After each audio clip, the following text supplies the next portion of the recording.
Hey folks, Steve here with another Fatal Alliances video. This is the next part in my playthrough series as we try to make our way through an entire turn of the 1914 scenario of the game. We've played the first two impulses. In this video we'll have the third impulse, and depending on how far we get, we'll see. I need to make a correction from my last video, and of course I had noticed the problem as soon as I rewatched my own video. And that I missed it, that there are in the Russian reserve pool at the beginning of the game when you open up the vassal module.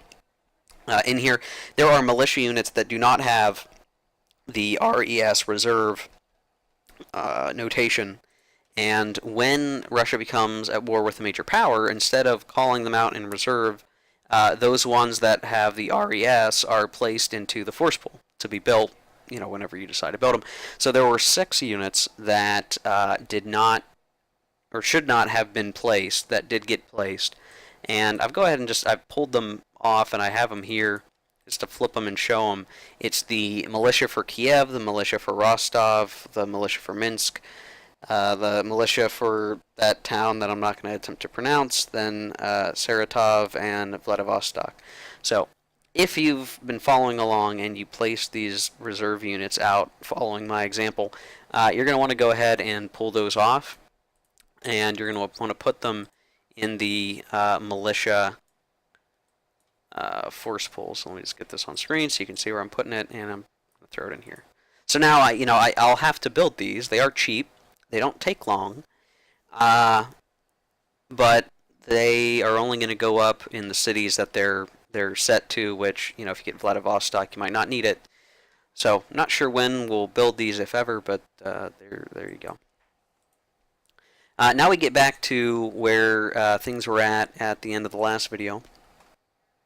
And we are on the third impulse, which happens to be the second central power impulse. And like the previous few impulses that we've had, there are still a few special rules governing what's going to happen in this impulse. So, in the third impulse, according to the rules in 22.3 of the rules, which is just the 1914 campaign scenario information, there is the final paragraph in that whole little section is, in the third impulse, Germany must declare war on Russia and France. Austria-Hungary also declares war on France, but this is free.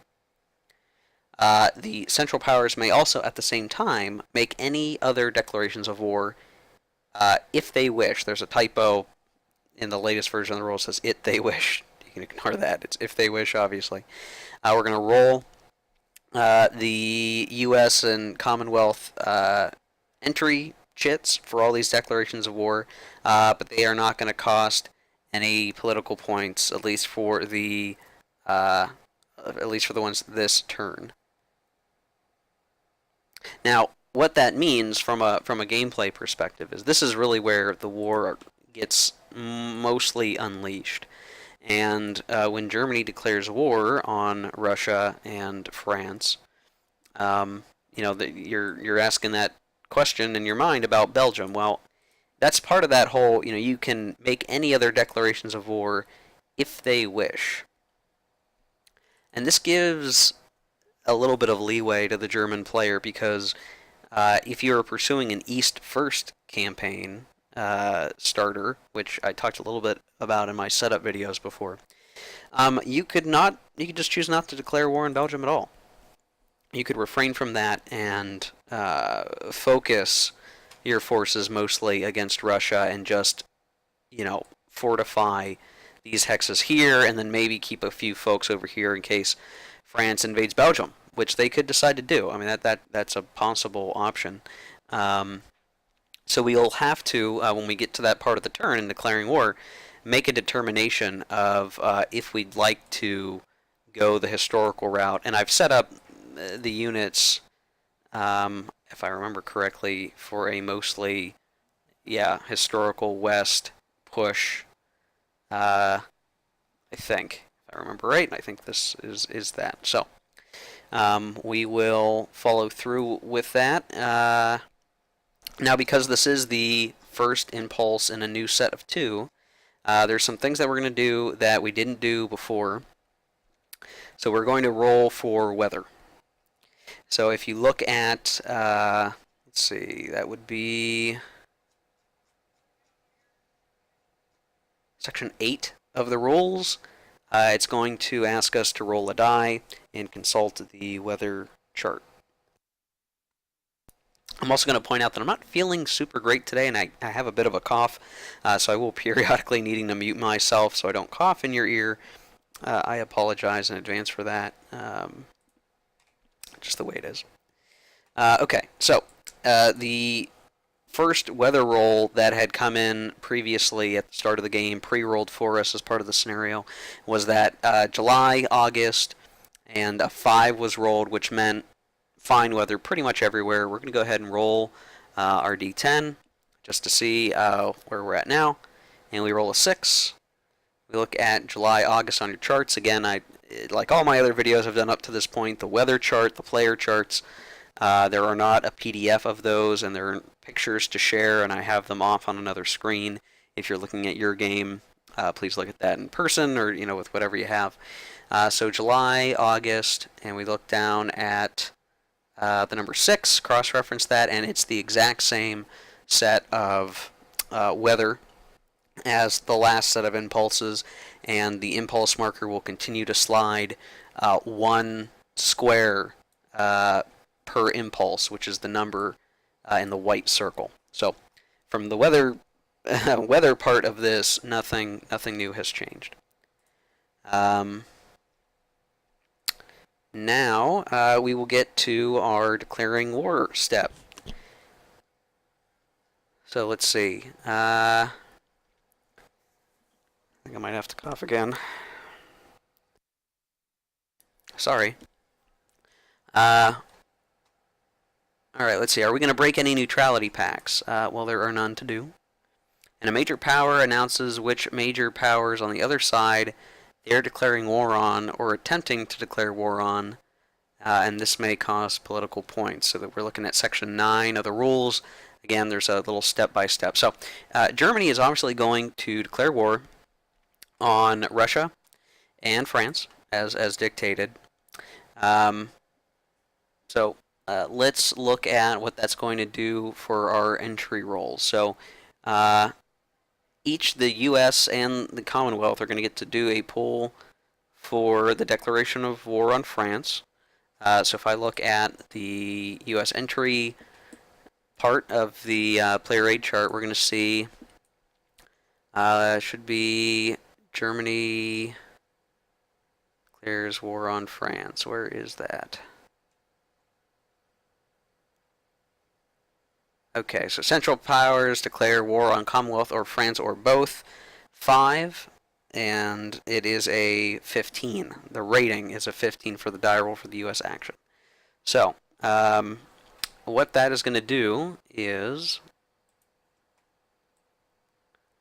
we'll get to our pulls here. I'll zoom in a little bit.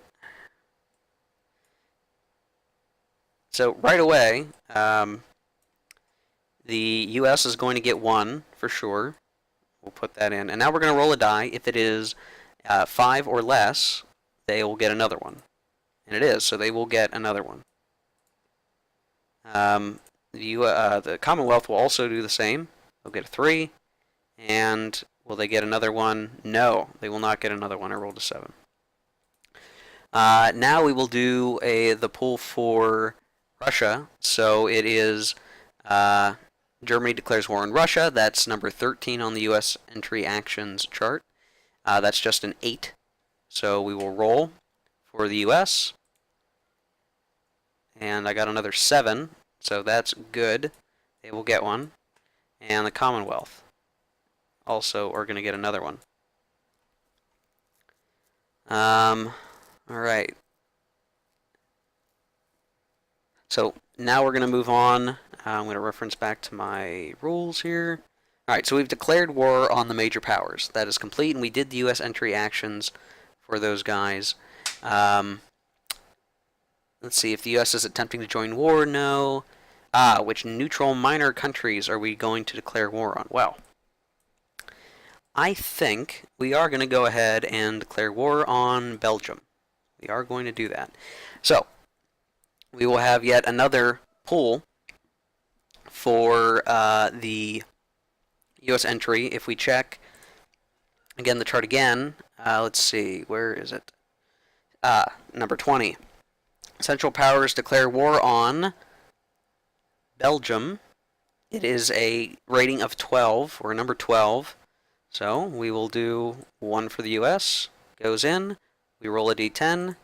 We won't do another one for the U.S. 1 for the Commonwealth automatically goes in, and then we'll roll a die, and another one will not go in to the pools. Now would be a good time, just for the sake of it, to see what is the total entry, just because it's going to matter here real soon with these declarations of war if the Commonwealth is going to come in. But we'll look at everything. I'm just going to pull all of them out, and 5, 6, 7, 10, 15. 15 in the U.S. Pool, which means they may be able to start doing some U.S. entry options later.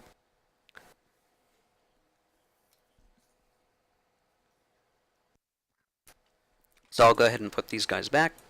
Then I'm going to draw all of them for the Commonwealth, and they have, that's pretty good, 6, 10, 12, 16. 16. And I believe they need 18 to come in. So they're bound to come in very, very soon. Very, very soon. And things will get more intense from that point on. Referencing back to the rules. Now we're going to allocate control of minor countries. I believe Belgium will go to France because they are the nearest power, I think. I'm pretty certain. Let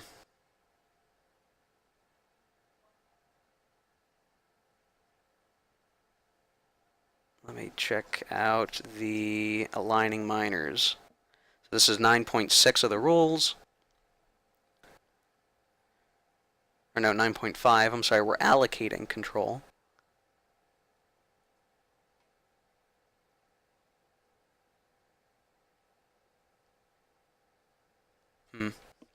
Okay, I'm going to have to hop around on the rules here.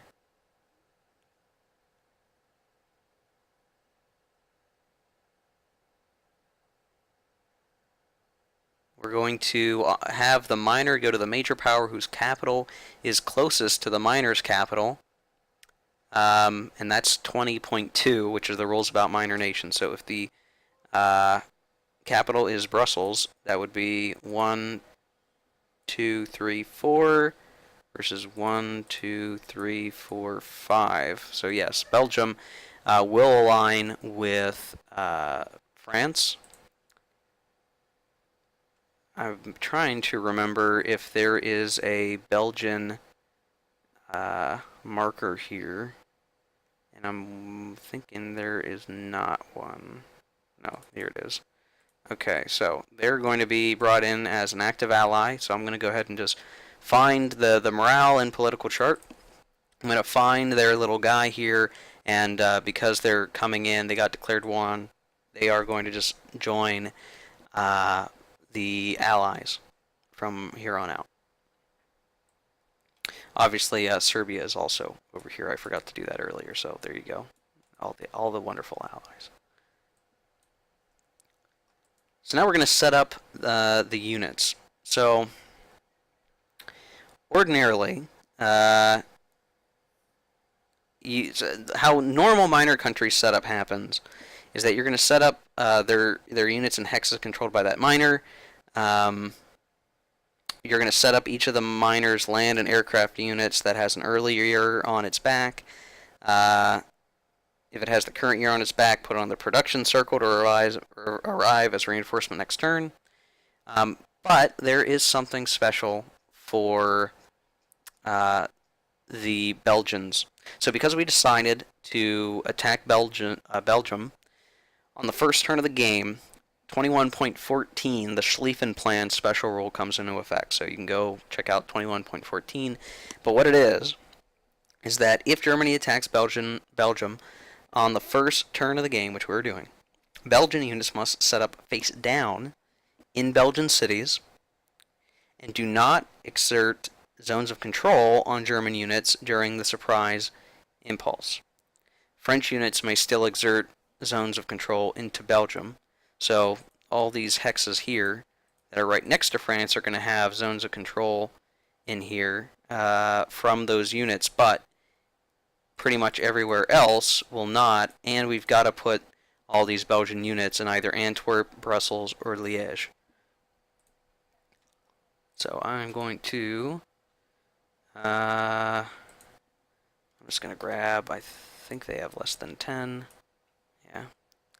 We're going to grab all these guys and flip, and okay, so we've got Belgian, a couple Belgian corps, cav, and we actually have a territorial. Right away, I'm just going to grab that territorial and put them in the Belgian Congo, which, let's see if it's on this map. I think it might be. It's been a while. Belgian Congo, okay.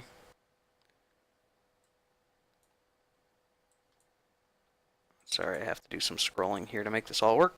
So they're going to go ahead and go right here. And there we go. So they're set up. And then the remainder of these units are going to be face down. All the years are fine, so that all of them will be placed. And let's see, we probably want, yeah, let's see. They're still going to be in supply, they're just going to be face down. So we'll put the 2 infantry together in the capital, and then we'll try to hold the major port of Antwerp here. Just try to do as much to give a roadblock to the Germans as possible. And I'm making this decision as the Allies, right? So I'm going to attempt here to be as, I guess, set up as strong as I think I can be. I mean, I don't want to just go into Liège, because you're not protected by the river, and it's clear. So these guys are just going to come in and smash through. Might as well set up in the capital, at least we're defending something, and, you know, hope for the best. So there we go. Kind of as good as it's going to get for the Allies here. So now that we are done with that, each major power and minor countries have reserve units, so we're going to think about calling out the reserves. So this is 9.7. It's the last bit of the sort of declare war step, is before we start doing actions. So are we going to pull out our reserves? Well, I think we ought to, and this means we're going to be pulling out the reserves not just for Germany, because Germany just entered the game. We're also going to be doing this for the Austro-Hungarians, because they're still in the game and they're still active. So we'll start with them first. We will take these Austrian militia, and we will put them in that force pool. We'll do the same with this Hungarian militia. And then the rest of these guys are all of our actual reserves, which we will go ahead and call out. So I will throw them down. We'll zoom in a little bit here. I may be zoomed in too much. So this is the Budapest Militia.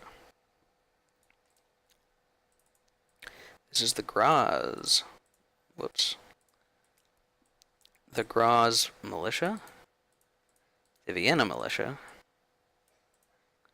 And then the rest of these are just the plain reserves, and they're going to come in where we can place them for city placement. So I think these guys are just going to go right here into Brecken. That way they can join this front. I think the rest of these are all Austrian. Yeah, they're all Austrian. So I'm going to put one here.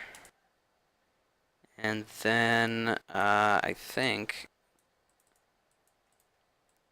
we can't place them in West Galicia or Czech Republic or Czechoslovakia, but we can place them in Brno, which is part of Bohemia, which Austrians can place in. And we can also do Croatia. So just for the sake of protection, I am going to put this last one in. Yeah, I don't have something here. I'm going to put this guy in Trieste, just so that we're not completely abandoning that area. And they do come in face down, so there you go. All right, so Austria-Hungary is done. Now we'll do the German reserves. So here's the militia that are going to go into the force pool. Done. You can see there's a lot. So let's try to work our way through what we want to do with these guys. I'll flip them just so that we know what we're looking at. So Kiel. I'll pop that there. Put this huge stack of ships there. The Berlin militia. And Königsberg, which is right here. Alright, and now we just have a bunch of infantry, some of which are white print, which just means that if they're ever face down and out of supply, at least for German units anyway, they are going to defend at strength value 2 instead of 1, which is pretty good. These garrison units are decently strong, but they don't move very much, so I probably want to put them in a place where defending and movement, where they can defend, but they don't necessarily need to move. So maybe I'll just put one here, just in case things get squirrely. And we'll go ahead and put him in Königsberg as well, and just sort of shore that up a little bit. Let's see. And the rest of these. So again, we're going to be looking at putting these in cities, and they're no more than 2 for stacking limit. So we'll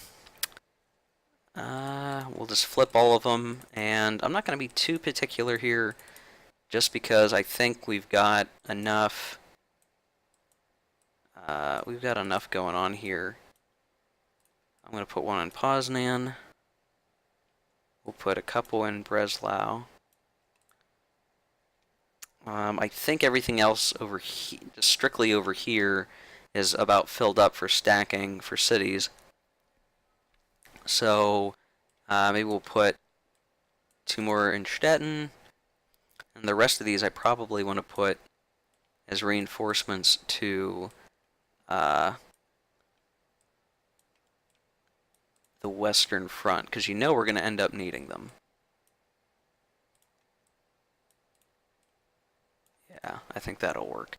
And I don't want to spend, an hour working through, an optimal placement here. I just want to get them out so you can see what I'm doing. I've tried to given some more units over here because I want to make sure that the Russians don't completely smash their way through the Eastern Front, and some reinforcements, because I just know some guys are going to die on the Western Front, and that'll get us at least until we start getting more reinforcements next turn from the production spiral.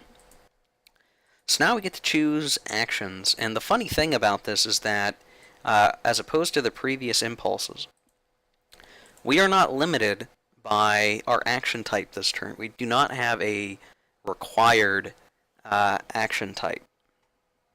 And so while in the past, up to this point, we've had to rely on the Austro-Hungarians basically just doing land actions, and pretty much everyone else just doing land actions, we can actually be a little different if we want to.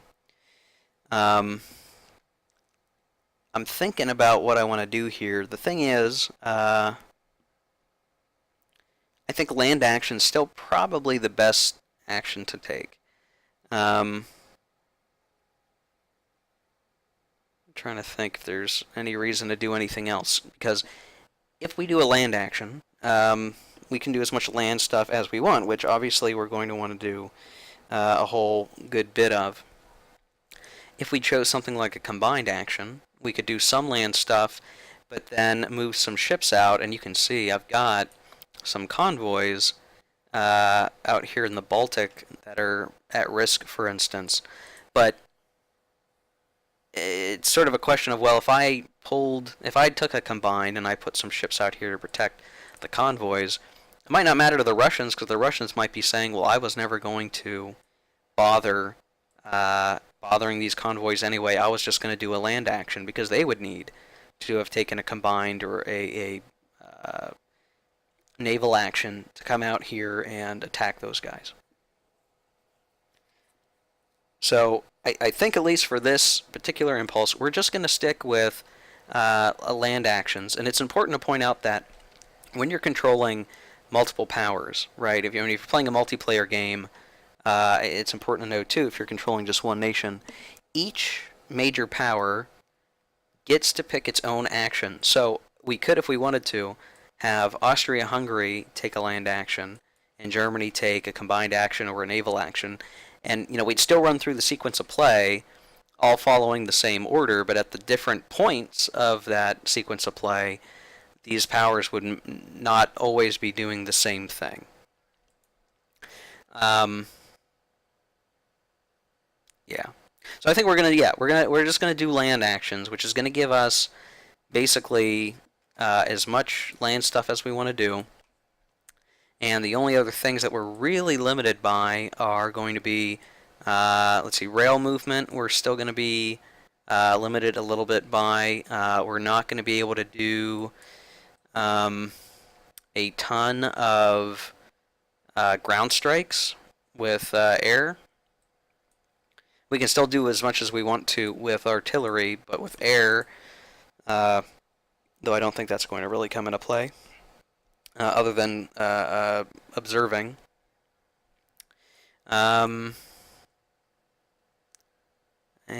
let's see, anything else that we really care about? Rebasing aircraft are going to be limited a little bit, and I think maybe that's it. So, alright. Let me grab my sequence of play. Okay.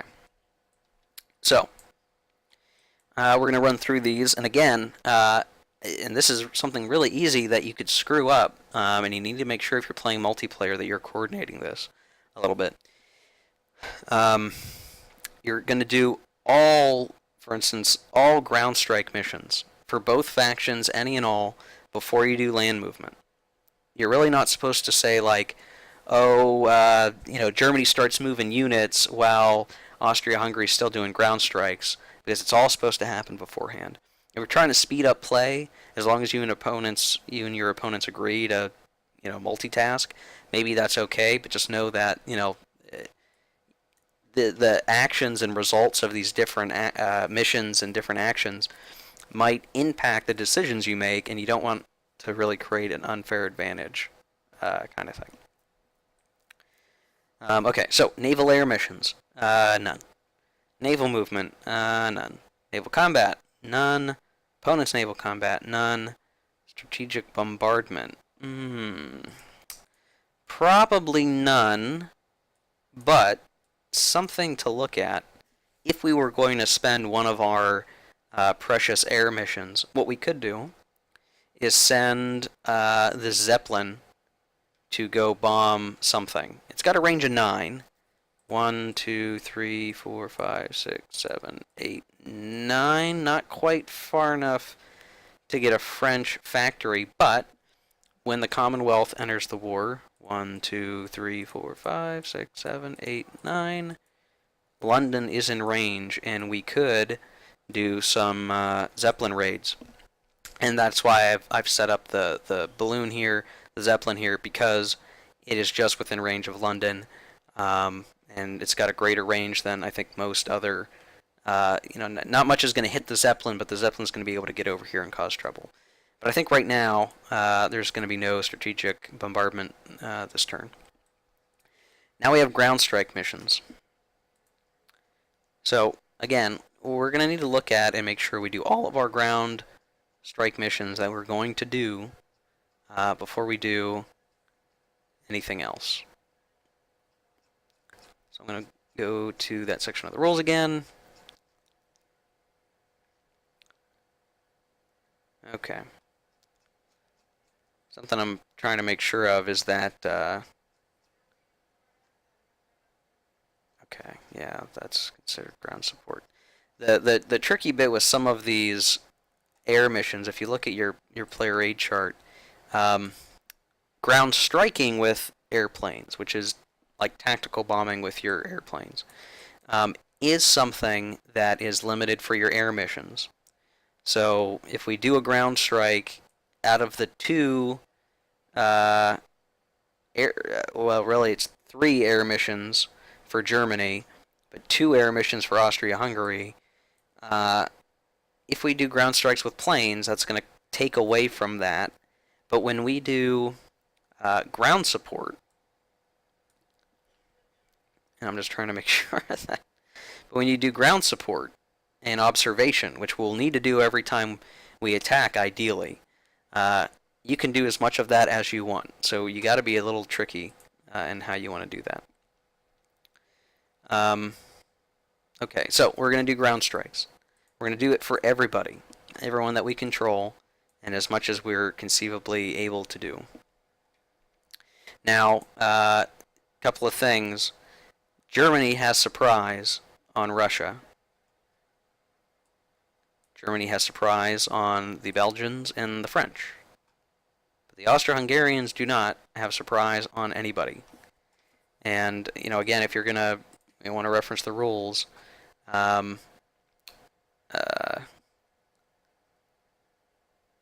it is section 17.1, and, you know, it's going to nullify defensive terrain. It's going to do different things, at least for ground striking. What it's going to do is it's going to allow us to roll multiple dice per target, which greatly improves our ability to disrupt the enemy.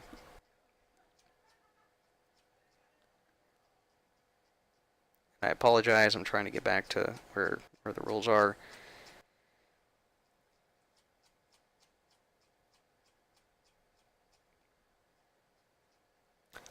Alright. So let's look at the, let's resolve the Austria-Hungary ones first. So, we have a flipped artillery here. We have an unflipped one here. An unflipped one here. And everywhere else, yeah, we don't have any good artillery. So, do we try to hit here? Well, if you look at the actual number is a 2, so we have a 20% chance of flipping a unit. But the only unit that's in range is this 3-2 2nd Serbian Corps. If we were successful in hitting that unit, we could flip it. The other unit's already flipped, so we'd only be rolling 1 die against that unit, and we'd only have a 20% chance of hitting. I think I might hold on to, or rather hold off, on flipping this unit to ground strike, because I think this artillery unit's going to be more valuable either as ground support or in the general attack. So I'm going to leave that be, and again, no other artillery is in range. So we'll be done here. Austria-Hungary will take no other artillery shots. Let's see. Ooh, you know, something to think about. Since we haven't really done anything else, let's talk about offensives. I don't want to. I don't want to go into this without doing offensives, because I think we ought to do one this turn for demonstration purposes. So what are offensives? So go to section 18 of the rules. You're going to find this section about offensive points. Offensive points are something that you can build during the production phase of a turn, and there's even a requirement now in the latest version of the rules that you need to be building some every turn, every turn you do production, you need to spend at least 10% of that turn's production on offensive points. That used to not be a requirement, and so you could sort of, I guess, forget to do offensive points because you're too busy building units, but now there's actually a punishment for not building offensive points, so you might as well go ahead and build them. So you accrue them, and they are tracked on the production chart here, and you can see the various powers have their offensive points at various levels. Germany has a crap ton, Russia has a good bit, and even the Austro-Hungarians have a little bit. They have 15.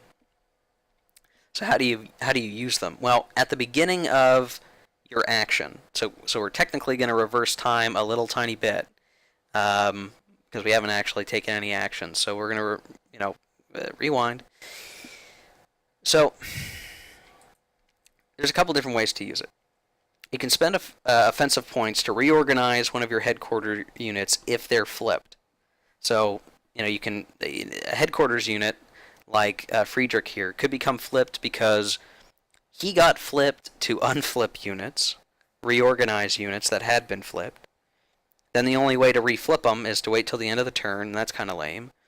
Or you spend offensive points to unflip them. Then he's available to do any other attacks, to reorganize units again, do other offensive type actions with offensive points, and the cost of that ends up being 1 plus the reorganization value of the HQ. So the reorg value is the middle number in parentheses. So if Friedrich was flipped, we'd spend 3 offensive points to unflip him. So, not too terribly expensive to do that, and so there's a chance you're going to want to try to do that in very critical areas because you want them to provide HQ support, or you want them to do something else special as much as you can. A better HQ unit like Conrad here, the reorg value is a 3. He's thus more expensive to reorganize. You're going to spend 4 instead of 3. So while HQ units with a better reorg value are going to be good and better at just being headquarters units in general, because that's the number that really matters for what they can do, they're going to be more expensive to maintain. The other thing that you can do with those points is if you spend 7 offensive points at the start of an impulse, the major power that does that can perform unlimited land, air, and naval moves. And you get rail moves according to your land action. So it's like a super move. But 7's a good bit. So it's like if you're going to spend 7 for the super move to do everything really well, you ought to be really prepared and ready to do a lot of good stuff. And I'm not sure right now that would be valuable for Austria-Hungary. I mean, it might be nice to move some of these ships out into the Adriatic, but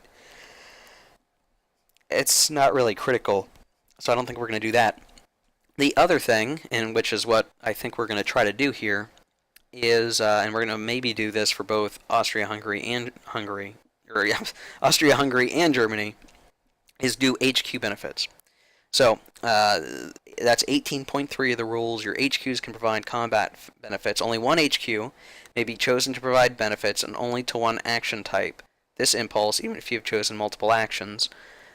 So you could combine, you could spend 7 and do unlimited actions, but your HQ unit, if it's going to do an HQ benefit, can only help in one of those types of actions. It's also important that it's one HQ may be chosen, really it's per power, so I can do one with Austria-Hungary and I can do one with Germany, and that's going to be no problem at all. Sometimes the rules are a little weird about you and what they mean by you, and I wish it was a little more definitive about that, but it's fine. So how do we do that? Well, the cost is 3 plus twice the HQ that you're using's reorg value. So if we looked at Mr. Friedrich here, 2 times 2 is 4, plus 3 is 7. So we would spend 7 offensive points, and we would get his HQ benefit. By comparison, a more expensive one, 3 times 2 is 6, plus 3 is 9. So he is, again, more expensive, but you're going to get more value out of it. So what's the actual value? So when you do that, what you're essentially going to do is you're going to apply these benefits to units within other units within the range of the HQ, and that range is the reorg value. You get to ignore terrain and weather, zones of control, and stuff like that. So in this case, again, 2 means 1, 2, which covers a good bit of the front here.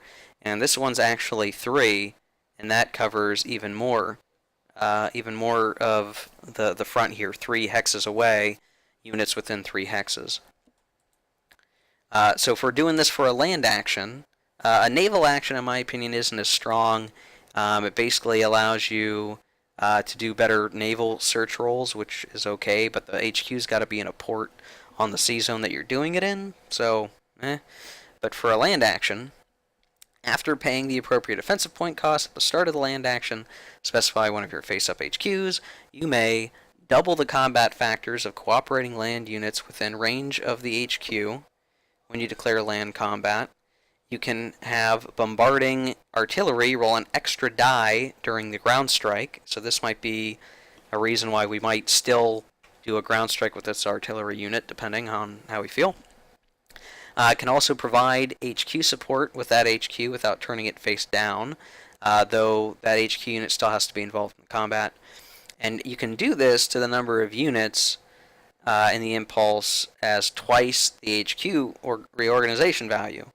So again, to put that into perspective, this HQ unit, within 2 hexes, 1, 2, sort of everything in that 2 hex radius, you're going to pick 4 units. 2 times 2 is 4 units, and the HQ can be one of those units that you're doubling its combat strength.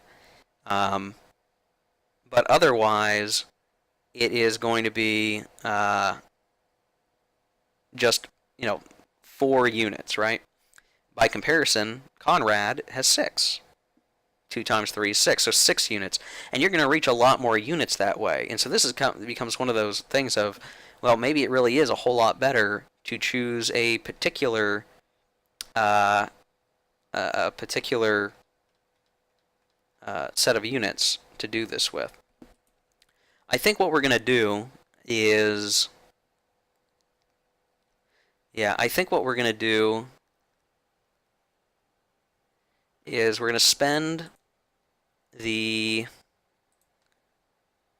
9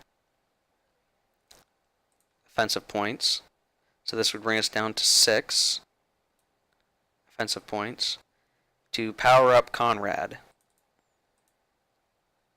wherever he is. And let's see, I'm going to change the label, and I'm just going to put HQ benefit on here so that we don't forget. So he's powered up. I will even put him on top of the stack so I don't forget. So Conrad's going to get activated for an HQ support action, and for the Germans, I think we are...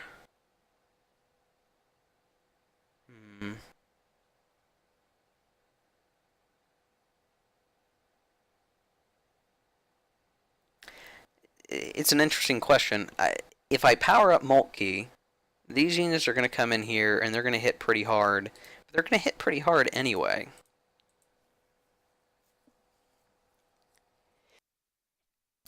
With the Belgian units being face down, these guys are going to come across, they're going to whack them, and we're going to be pretty deep into Belgium, no matter what. If instead I had... oh no, I don't even have an HQ unit down here. Oh no. Where are all my HQ units? Bulov. Let's see, 1, 2, 3. Well, yeah. I could also move him down here, and then he would be in range. So I think what we'll do... So, 3 times 2 is 6, plus 3 is 9. Germany will spend 9 offensive points. They're currently at 35. So we're going to go down to what, 26? Pretty sure. Yeah. 2, 3, 4, 5, 6, 7, 8, 9. Yep. Yeah, so 25 plus 1 is 26. And we are going to make von Bülow a... where's my thing here? Change label. HQ benefit.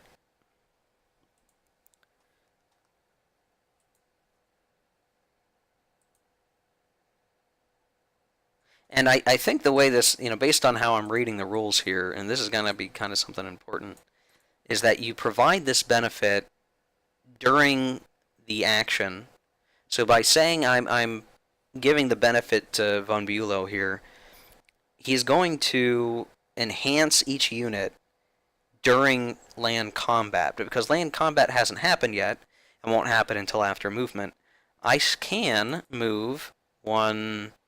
I mean, here's probably good enough, and hits everywhere I need to in terms of range. I'll move him down here. He's going to power up units along this line to move forward and smash into France, and maybe try to bust through the fort here and dig our way a little on the left flank in addition to the right flank. So we're going to be real ballsy here and try to push everywhere on the map that we can, at least for this demonstration, because it at the end won't matter too much. Okay, so I've done that. I've declared that. They're good to go. We'll now actually continue on with our real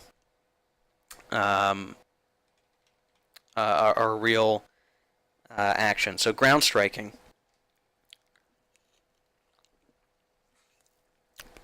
Before, when we were going to do a ground strike, we were going to say no to this. This 2-strength artillery firing into the mountains. But if we decide that one of the units here, one of the 6 units that Conrad's going to power up, is one of these artillery units, you get 2 die rolls. So first roll 20% doesn't hit.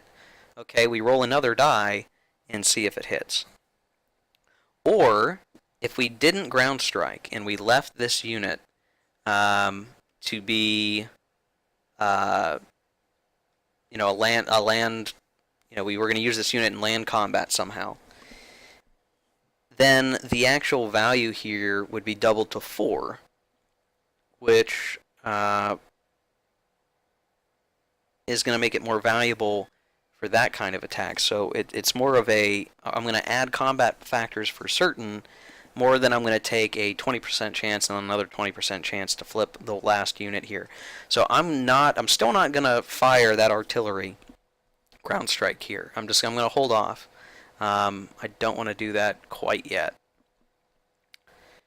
Now, do I want to do any fires here? So because Russia is surprised, we are going to be able to roll 2 dice. 2 dice for the ground strike. Now again, we aren't doing any HQ benefit, so whatever we would do here is just going to be as good as it gets with surprise. So let's see, that's actually a pretty decent artillery. It's a 150 millimeter artillery.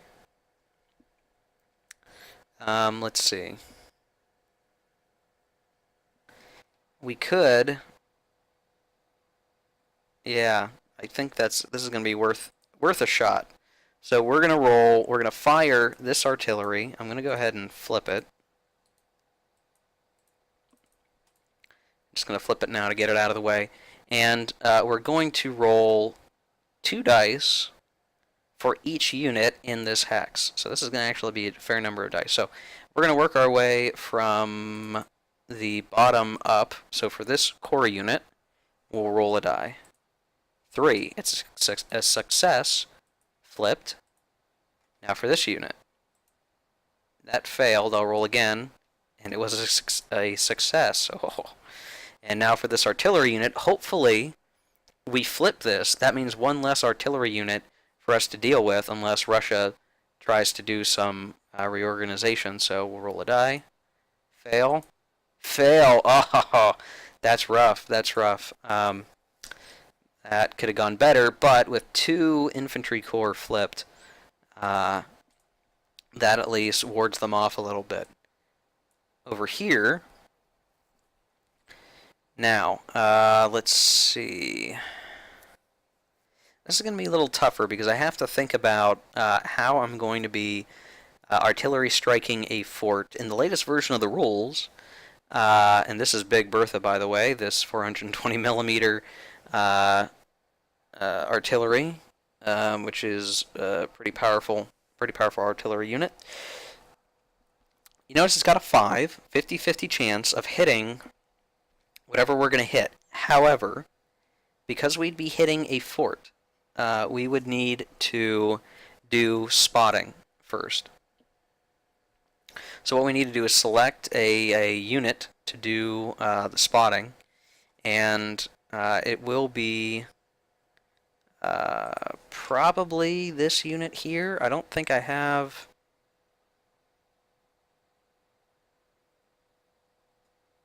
Oh, I left this guy... Okay, so he didn't technically move yet. He did not technically move yet.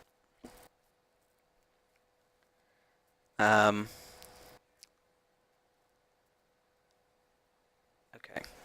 So part of 11.7 ground strike is artillery spotting. You say, well, what is artillery spotting? Well, you need to do artillery spotting for fortifications. The rules aren't amazingly clear on this, but in 21.7, when talking about fortifications, we would have artillery ground striking factors across fort hex sides unless a spotter is used.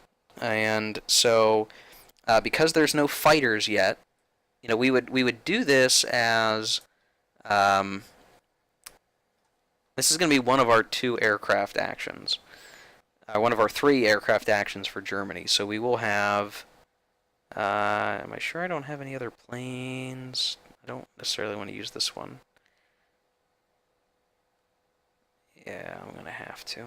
Alright. This is probably worth it. I want to knock this fort out if I can this turn. I'd really like to be able to do that. So what we will do is we will flip this unit, because once they're done and return to base, they're going to flip. So we'll flip this, and we're saying that we're doing an artillery spot here, which means we will get all of our combat factors, which is 5. Because we have surprised them, we're going to get double 2 die rolls against everything in this hex, including the fort. So, and I'm not sure if 21.7 says this for sure or not.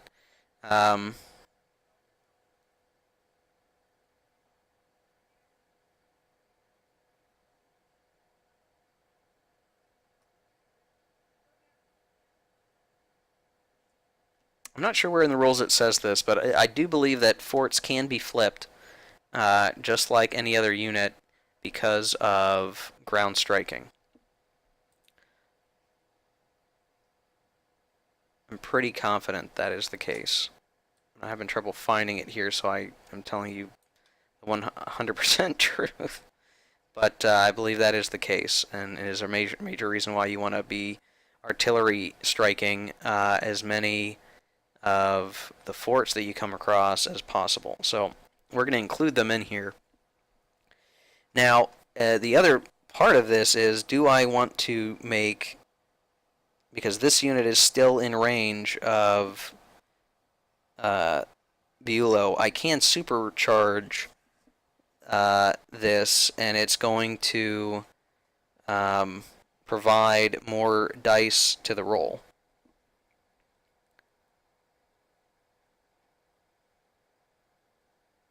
Yeah, and it's cumulative. Oh my goodness gracious. So, I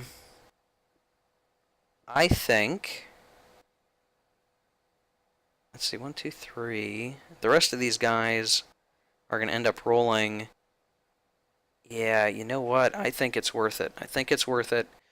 I'm going to modify the label here to be 5 units left to get HQ benefit. We're going to power up this artillery unit, and we're going to fire. We're going to fire it, and we're going to get, because there's surprise, and because we've supercharged it, we're going to get 4 dice per unit that we're targeting here. 4 dice per unit. So, and it's all 50-50 chance. So we're almost certainly going to flip all of these guys right here. Almost certainly going to do that. Let's see what happens. So, we'll go with the top artillery first. Nope. Nope. Yep. Flipped. Now we're going to look at this core. Yep. And finally the fort, which all hex sides of the fort are flipped as one whole unit. Yep. I maybe didn't need to supercharge that, but damn it. Doesn't matter. Flip. Which is going to, apparently the vassal module is just freaking out because I did that. But everything in this hex is now flipped. It's super vulnerable now because of that. This is going to be a pretty big deal that we did that and that we set that up. Are there any other shots we want to take? Sure. So we'll do this one. So this is a 3, so it's only 30% chance. But again, we get 2 dice per. So bottom infantry. 1, 2. Oh ho ho, we got it. Flip. Next one. Miss. Miss. That's too bad. And then finally, oh, and I forgot to flip. There we go. It's used. And then finally the artillery here. Nope. Yes. Oh, look at that. So we will, whoops, we will flip. Got to remember to flip all these guys when they're done. And then we will try to flip these guys, even though there's not a great chance of success. It's going to be really important if we're going to try to kick these guys out of here at some point. At least slow down the French counterattack if we hit them. So we'll do the bottom garrison here. 1. Ooh, that's a 2. I did roll a 2. It didn't just do nothing when I clicked it. It is another 2 in a row. That's a flip. And then the, just so you can see in case it happens again, on this unit, 2 dice. Success. Oh man, look at that. Oh, that's a pretty strong series of ground strikes. Really is. That's really strong. And we'll flip the artillery. That's great. That's great for the Germans. That's really good news for them. Wow. All right. Yeah, that's a really strong move. Let me get my sequence of play back out here. Got a lot of files.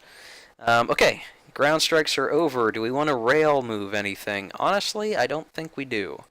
Remember, railed units have to be face up, and anything that's face up is already on the front line where we probably want it, so no need to do that for any of our guys. I close the sequence play again.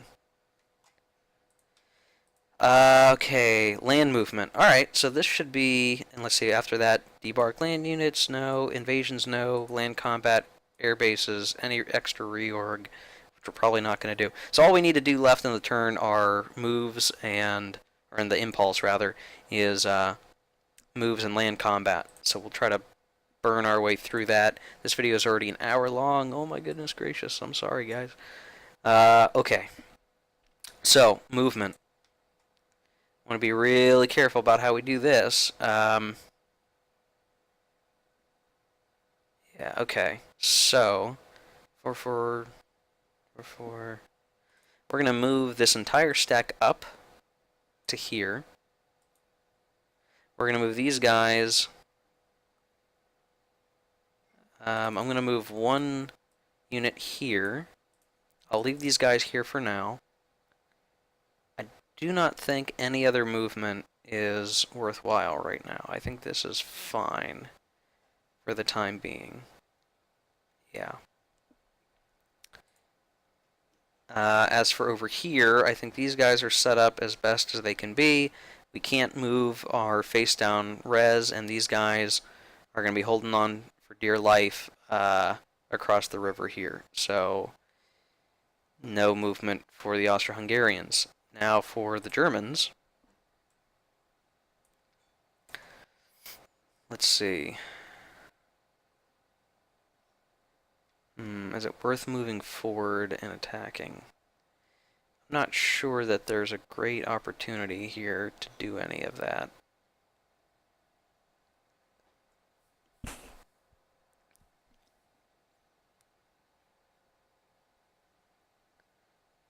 I want to be careful. If I move these guys up, for instance, that would mean on the Russian impulse, they would move forward here, and then they'd have multiple strikes on the stack that contains an HQ. We don't want to do that.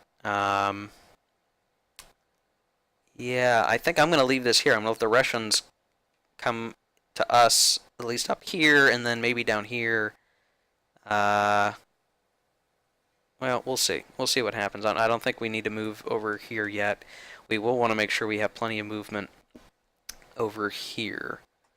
So, what really is unfortunate is that this balloon is going to be too far away to catch up with everything else. But these guys are going to move forward 1. Now they're in a... Well, there's no zones of control, but they can't just run through here. They have to stop because there's going to be a combat. These guys are going to step forward, and they're going to take Liège. So this will mean that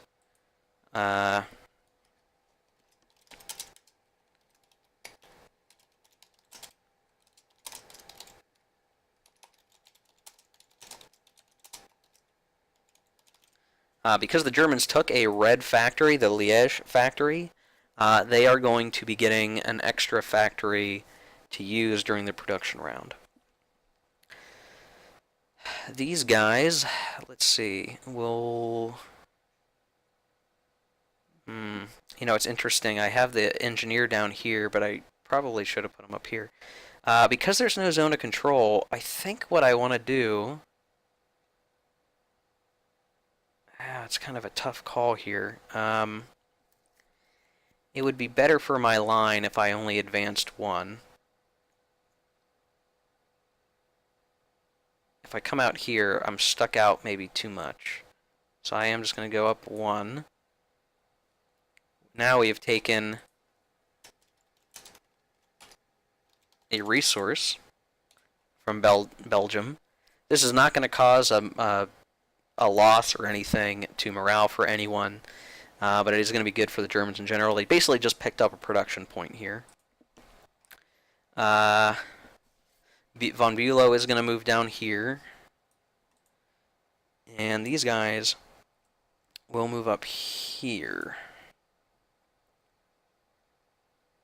I mean, I could move them up here, maybe. It just depends on if I think I'm going to defeat the units here, and I want to be kind of cautious.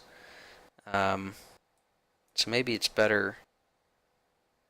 Maybe it's better just to advance here. I don't want to spend too much time with analysis paralysis on how forward I want to move. I mean, in a lot of ways, I probably want to move up as far as I can if I think I'm really going to win this fight. And I think there's a strong possibility that I will, and that these guys might potentially be able to move up. Even though they're crappy garrison units. It's part of this hard decision making. You know, how deep do I want to go, and do I think I can hold it once I do versus the French counterattack? That's 6, 9.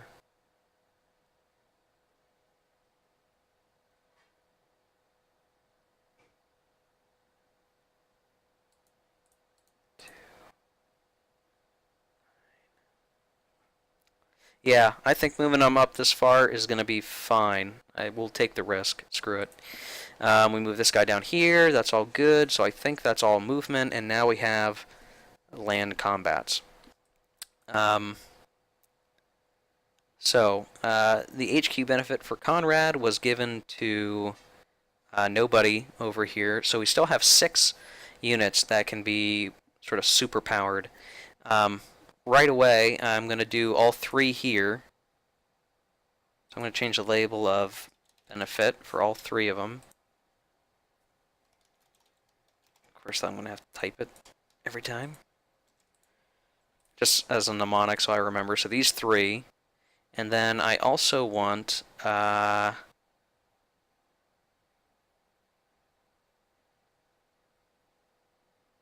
yeah, I think I want all these 3 as well.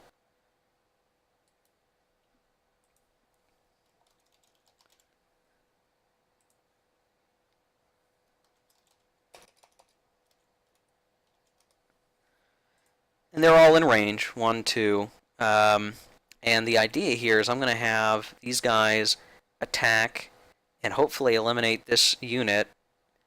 And then also maybe take all these guys out. Maybe. It's gonna be sort of tough to say. Yeah.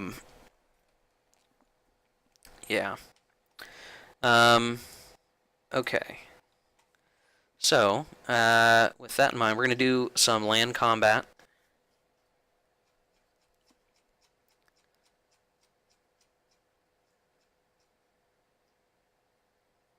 Oh, you know what? We're supposed to declare all of them before we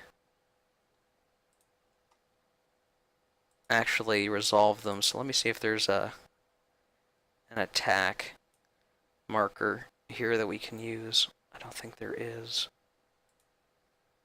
So what we'll do, we'll find a suitably attack-like. Yeah, that'll work. These are for save build points, but we'll just say we're going to be attacking here. We're going to be attacking here. I don't think it's worth attacking anywhere up here. Yeah, because we got to declare all of our attacks before we resolve them. Yeah, I don't think it's worth attacking up here. For the Germans, up here, let's see, that's 5. And it's a 13 versus 7. No, that's not really great odds.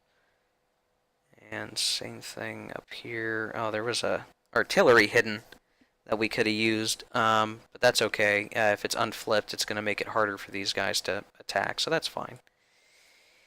Obviously, down here, we're going to be doing a bunch of attacks. We need to think about how we want to perform these.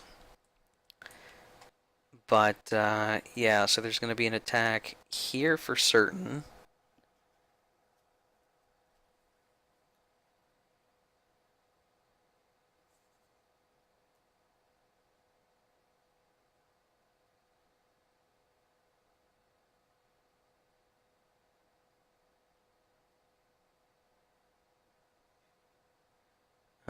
Let's see. Obviously, there's going to be an attack here. There's going to be an attack here. And it's a real question about, do we want to try to attack here? Because these guys are going to still have strength.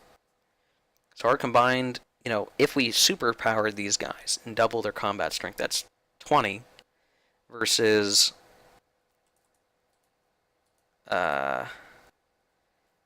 3, 8, 12. So that's not even necessarily 1-to-1 odds. But we're gonna get, yeah, it's gonna be tight. I don't know that we're gonna actually want to conduct that attack. These attacks just might be enough and worthwhile, and having these guys being set up the way they are, we might even be able to cut them off from supply, potentially, because of the zones of control. So we're not going to attack here. It's good that we flipped them. That was great that we flipped as many as we did. I just don't think it's going to be worth it, because even flipped units still defend at their full combat strength. What you get for a flipped unit are bonuses to the die roll, and I just don't think, we'd have +3 to the die roll, plus, maybe 1 or 2 from odds, +6. We wouldn't have observation. It's just it'd be too dangerous, and I don't want to lose. I don't want to lose that fight. So we're gonna go like that. So I think these are all the attacks that we're gonna perform. So now we'll actually perform the combat. So here, I'll just take off this and I'll delete it. So we'll conduct our attack here. We've only got one hex that can attack into it, and that's here. This is as good as it's gonna get. They are all superpowered, so this is 8 plus 3 is 11. Let's see.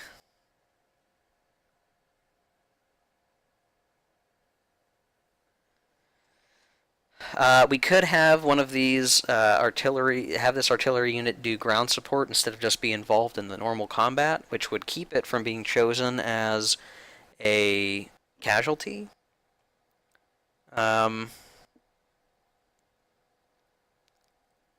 We would get double tactical factors because they are surprised.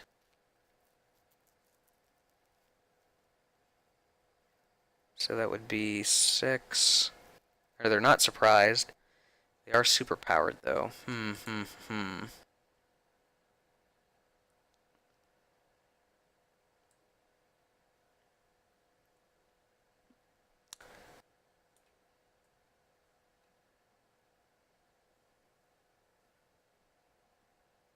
Yeah, so I think I think our combined strength here is just going to end up being 22. So 4 plus 4 is 8, plus 3 is 11, times 2 is 22. 22 versus 7. So if we consult our combat chart, which is going to be on the back of the rulebook, we're going to figure out all of our bonuses to our 2d10 die roll. So if our combined strength is now 22, I'll just mark it so, versus a combat strength of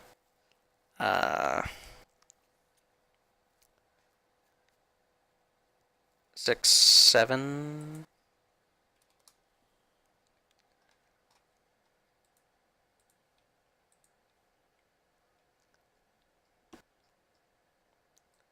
That's a 3-to-1 odds. So that's going to be a +6. A +6 to the die roll from that perspective.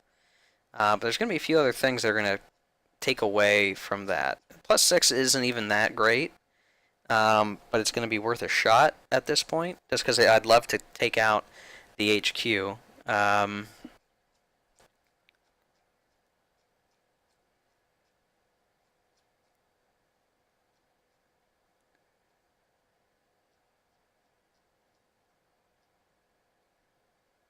Let's see.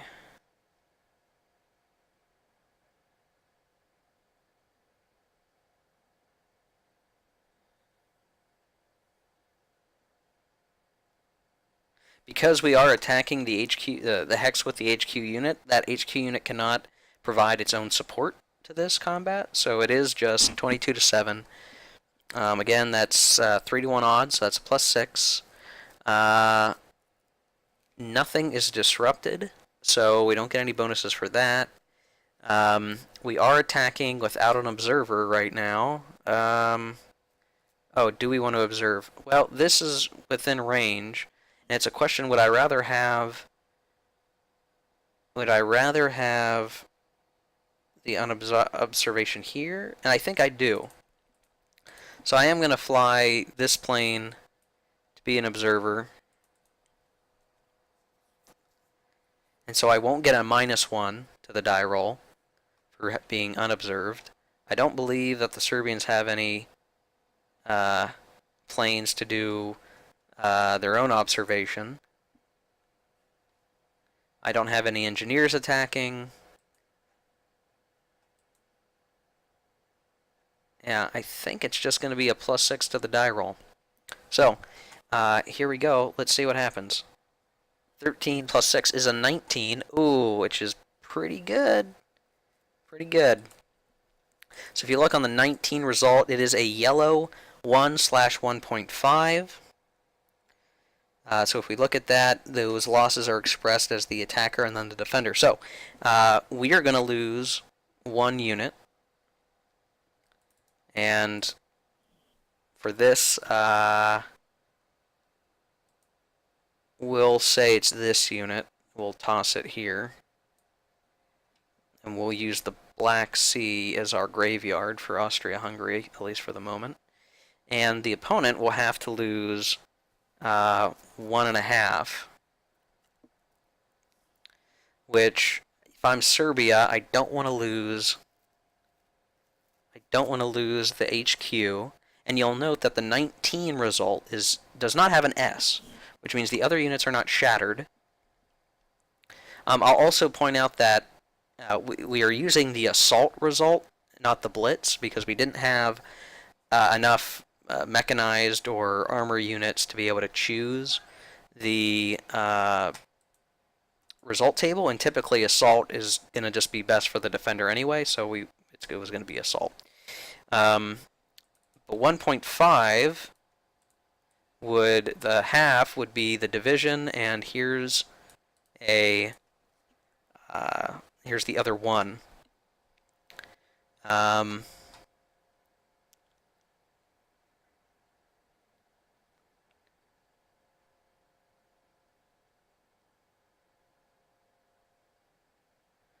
We also have the little cross symbol, which is half the remaining attacking units are not turned face down, round up. So half of 1.5 is 7.7, 0.8, round up to 1. So 1 are not turned face down. I think we will just have... We'll have our artillery face down, and that will leave this guy face up. And then, let's see.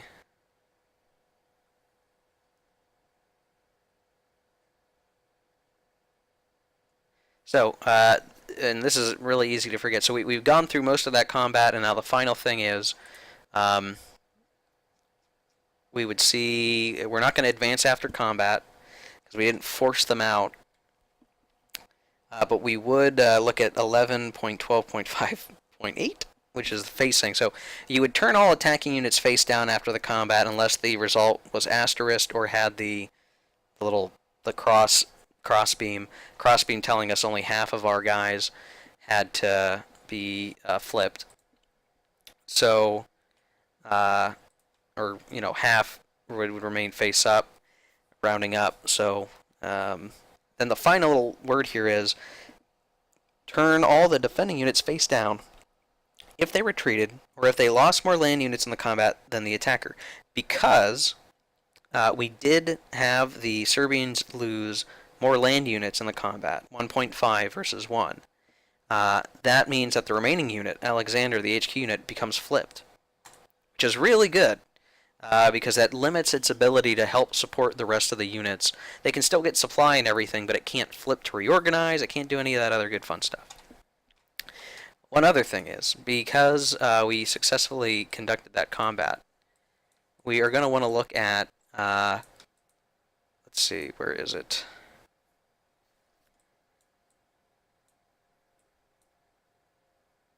Somewhere on here.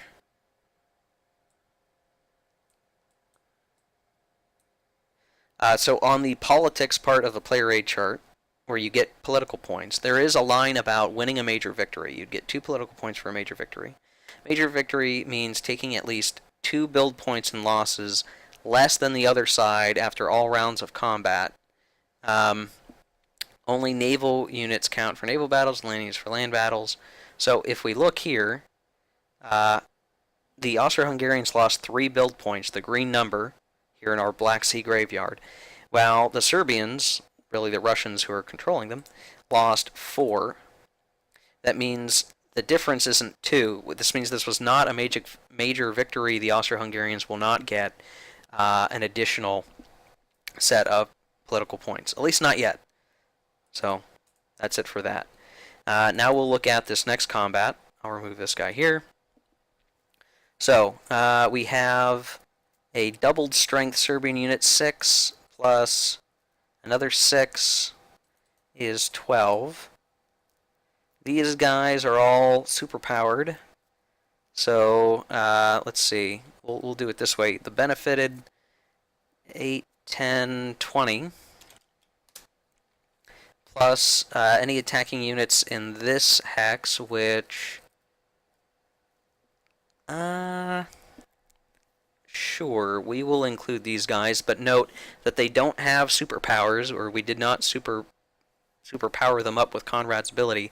Conrad's involved, but we are not going to have him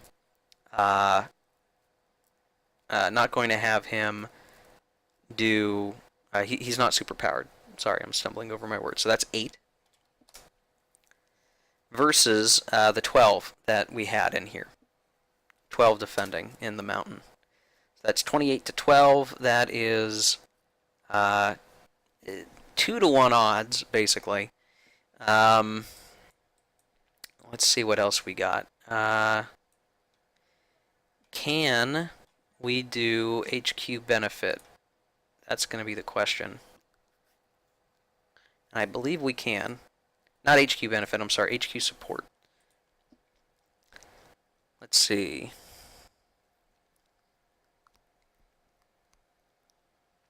Yeah, so we can use HQ support. Now, HQ support's covered in 11.12.3. That is different than using the HQ benefits, and you can still provide HQ support when you've done the offensive point HQ benefit. I kind of wish they had done a better job at differentiating them, if only because it can be kind of confusing that way. But the thing is, like, when you've chosen an HQ unit to provide the HQ benefit by spending offensive points, at the end of the impulse, the HQ unit is turned face down, if it isn't already, which means we can use Conrad to add an HQ benefit bonus to our attack, adding modifiers to our die roll, and he becomes flipped at the end of combat, but he would become flipped at the end of the impulse anyway, so it makes sense to do this. There's no reason not to do this, basically. But to know that when you do this, when you provide HQ support with that HQ, you actually don't have to turn it face down. I think I'm just correcting myself a minute later, but when you basically provide HQ support that has been used for HQ benefits, you don't have to turn it down, but it could be turned face down by combat. Right, and I'm just reading the rules, right? 18.3.2. So there's no reason for us not to do any of this.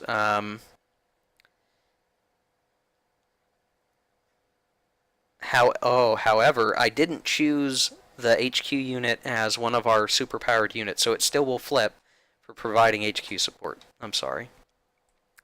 This is a little bit confusing. So again, I'm gonna repeat this to be super clear so that you understand.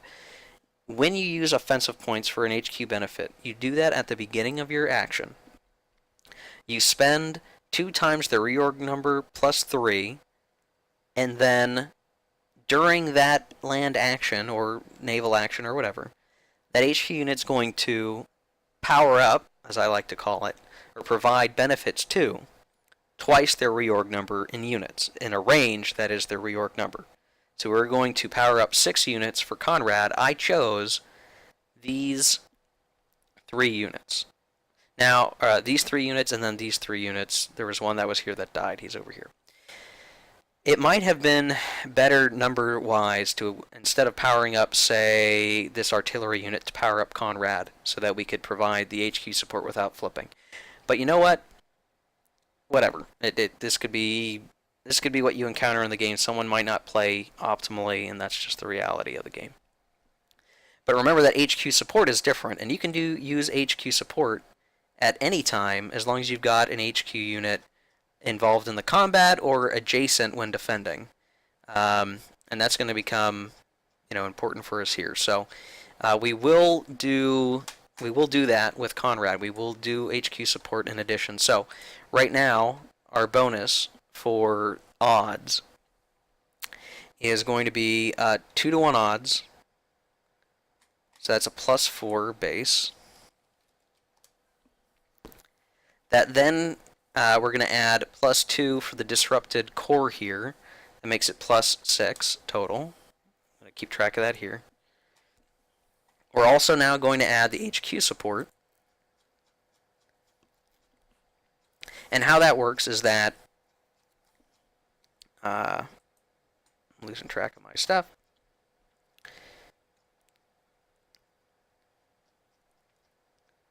Yeah. After all land attacks are declared, you may allocate 1 HQ support to support each hex. So that's what we're doing. It's involved in the combat. So if either side or both sides have committed an HQ to provide support to the same combat, subtract the smaller, which in this case is going to be 0 because there's no HQ unit on the Serbian side providing support. They're going to subtract their reorg value from our reorg value and divide the result by 2. And then we're going to round up in the case of Conrad, who has a 3. And we're going to add the result to the attacker's roll. So, if we look at that, 3 divided by 2 is 1.5, round up to 2. So now our total combat bonus is going to be +8 for this die roll. That's pretty strong, and we're likely going to be able to kick these guys in the mountains off the hill, probably. We'll see. So let's give ourselves a die roll. We also are going to suffer a -1, so we're now down to +7 because we don't have an observer. Our plane from this attack over here is flipped, and none of our other plane units can actually be in range to do any other sort of support or help. So we're just going to have to suffer through whatever we get with a +7, which is better than even attacking this clear hex because we're bringing combined, hex attacks into these mountains. Yeah. Okay, so +7 die roll. Let's see what happens. All right, so 18 +7. Ooh, this is excellent. This is an excellent die roll. I rolled 2 9s, or a 10 and an 8, I guess. For 18 +7, wow. So that's a 23 result. So 23 result's really good, because if you look on the assault chart, a 23 is a green result, or, if you're colorblind and you're discerning what it is, it's, at the very least, all the green results on the chart have the asterisk result. This is really important because it means none of the attacking units are going to turn face down as a result of the combat results. So we do not have to worry about any of our units being flipped because of that. It also means that because there is no result for our guys basically having lost, we're not going to lose any guys. They're going to be perfectly fine. And the remaining units are going to be, first of all, the Serbians are going to lose a unit. So they're right away just going to take this unit. He's over here. Then there's the S. So the remaining defending units that could retreat are going to be removed, and they're going to be placed as a reinforcement for the next game turn. So we'll go to the production spiral. Come on. We'll look at the next turn, and we're going to go ahead and place this unit there. So we've cleared the hex, which is excellent, and we've not taken any losses for it, which is even better. So now I need to consider how we want to move forward. So now that we've shattered our enemy, they've been removed, they've been shattered, we're going to advance after combat. I think what we would like to do is move all of these units forward. And they can move exactly, because the terrain cost for mountains are, 2. We can move all of these units here ahead. Now, the one problem is that, artillery can never advance after combat, so we'll leave him behind. We're going to advance him forward, but because these units are infantry and they're not uh, armor, mechanized, cav, or motorized, they are going to turn face down. Had I chosen not to advance them, they wouldn't have to turn face down. The turning face down isn't part of combat. What could happen is, for instance, if we got a yellow result, some of these guys would flip face down, and then they couldn't advance even if they wanted to, but because we got away without any hits, we can advance our guys. Looking at stacking, I think this is as good as it's going to get for stacking. Ooh, you know what? Scratch that. We're going to put this mountain unit so it has triple defense. Yeah, that's much better. I'll rearrange this somehow. I like to put the artillery on top. So I advance them after combat. They can move into this hex fine, but they do have to flip. And this becomes part of the reason why cavalry are so good, and the reason why armor is so good in this game, because at the end of the day, being able to advance without flipping is very powerful. Because now, if somehow the Serbians decided to bring units over, they'd get some bonuses for attacking disrupted core, but right now I think they're relatively safe just because how much force can the Serbians bring to bear now?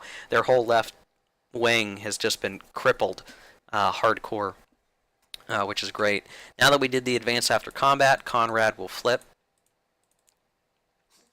And that is all for the Austrian attacks. So I think we did pretty good there. I think we're making progress and being able to knock Serbia out of the war, maybe. If we can continue to push through here, we will be able to put some hurting on. Okay, so what other attacks do we have? None over here. We do have some over here in the Western Front. So, I think what we'll do is we'll do this combat first. So I'll get this and delete that. So, let's look at our force composition here. So attacking into a clear hex that is just a city, that does nothing to affect combat. Cities don't make any changes to combat in this game as opposed to maybe the World War II game. I'm going to flip. Its strength is only 2. Compared to our 9 attacking units. So 9 attacking 2, that is 4 to 1 odds, which is going to give us a plus 8 to start with. We are also going to get a plus, let's see, that is a core. Yes, it is a core. Plus 2 for that, for the disruption, for them being face down, so that's plus 10. Now we are attacking without a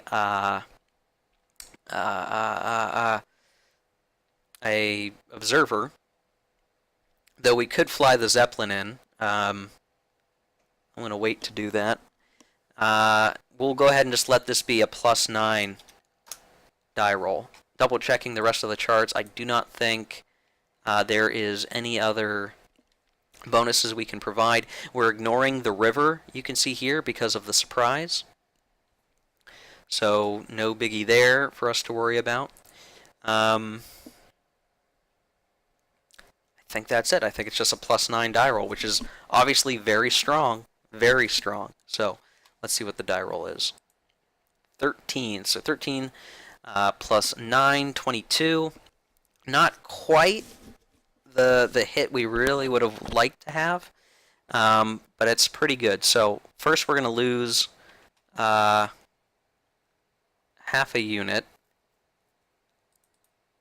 So we'll make the water off Amsterdam our graveyard. So we've lost half a unit. The Allies are going to lose 1.5, which they really can't. They lose this unit. Half of the remaining units do not have to flip, which means one of them will have to.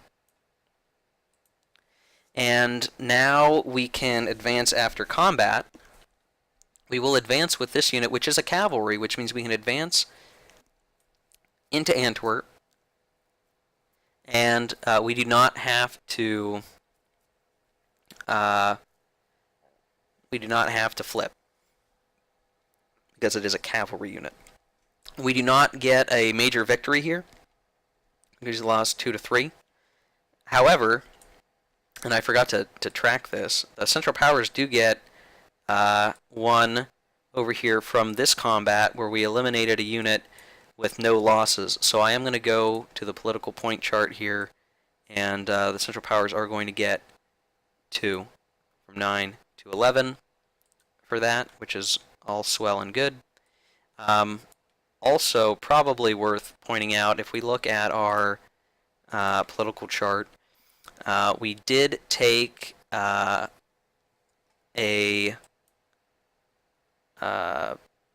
city and a resource. So we actually got 2 political points from that as well. That brings us up to 13. We also just took now an objective city or port, Antwerp. You can see it's in red text. That means it's an objective. We just got 4 more. So now we're at 17 political points. So the Central Powers are obviously gaining a lot of political, I guess, appreciation for showing how awesome they are in fighting the war. Neato. Yeah, excellent. Okay, so we'll close that. So that combat is done. Now we have this combat here. So I will remove this marker. Now this one's going to be kind of interesting because let's see. 2, 3.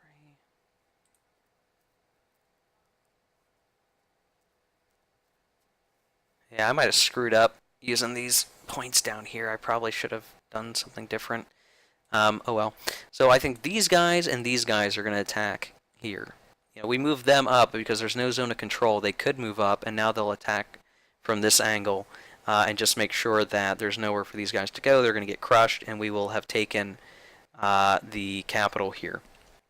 So we're going to have 9 in that hex attacking. We will also have 9, 10, 11 in that hex attacking, so 20 total versus, whoops, 6. So, firstly, 20 to 6 is 3 to 1 odds. That's going to be a +6. We're attacking 2 disrupted core, so that's +4. So we're at +10. Let's see. We are also attacking with an engineer unit. And so an engineer unit is going to provide a bonus. +1 for each attacking and defending engineer, though if we decide to do that, they would have to take the loss, and I don't know if I want to do that. Let me check the rules for engineers.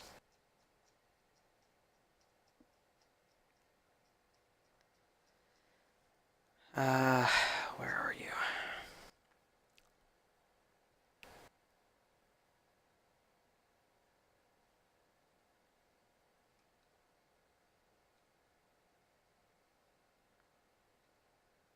Okay, if an engineer unit negates a river or fort, or provides its +1 combat modifier across a river or fort or against any entrenched unit, it must suffer the first loss only for 1 engineer unit if using multiple. But because none of that is true, we will get the bonus for the engineer with no, predetermination that we will have to take the loss for that. So that brings us up to a +11. So you can imagine we're gonna rock the boat here. Now we are going unobserved, so that's gonna bring us down to a +10. And I believe that is, I think that is everything. If I just poke around, I think that is everything. So we're going to have a plus 10 die roll. You can imagine where this is going to go. So we're up to, well, it wasn't as good as I thought maybe it could have been. So a 21. 21 is a yellow result. So first, we're going to lose a unit here. Right away, because we didn't lose any units and they lost 3 build points to units. That is a major victory. And before I forget, I will just add 2 more to the political points. This unit is going to be sent to the production spiral because it was shattered with the S. And now half the attacking units will not have to flip. So if I have 1, 2, 3, 4, 5, 6, half of these will not have to flip. Now this is tough because half of these units are on the border with France, and if I flip them, they're going to be easier to be counterattacked. But I also still want to advance after combat. So I'm going to try to split the difference here.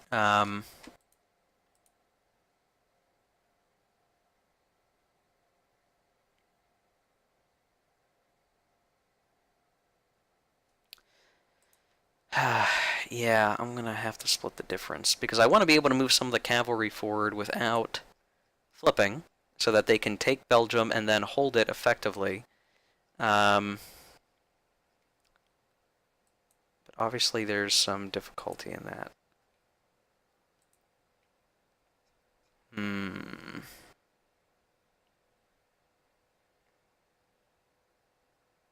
Well, we do advance after combat before we do the facing, so I'll go ahead and just move these guys all forward. Whoops. I will move them forward. And it's important to note, you can't see the... Brussels is not an objective city. So, we're going to grab it. I'm going to make note that we got Brussels factory as well.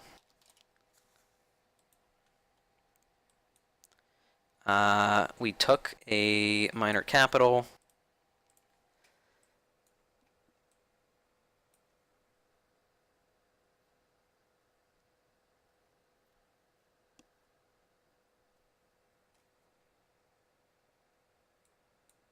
And it may even be that because we control the minor capital of Belgium, France may end up taking a morale loss. I think that's going to be the case. Oh, no, it won't be because Brussels was not controlled, Belgium was not controlled by France at the beginning of the war, so technically I do not believe they're going to get a morale modifier for Brussels. So it's just good that we took it because we did take a non-objective city or port. We are going to get 1 political point. We're just racking them up at this point. And now we will have to flip half of our units. And I think the divisions still count as a unit. It's not really clear in the rules. All it says in the chart, which is where you read this, half the remaining attacking units are not turned face down.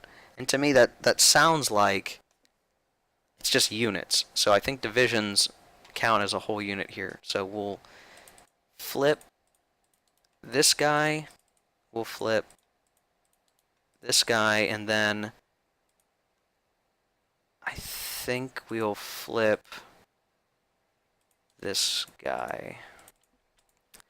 Just because they can potentially, if these French move up to here, then 1, 2, 3 hexes attack all here, I'd rather, well, yeah, I think I'd rather it be set up like this. So we just took Brussels. that is likely going to mean that we're going to have some Belgium being incompletely conquered here when the time comes, but we're not quite there yet.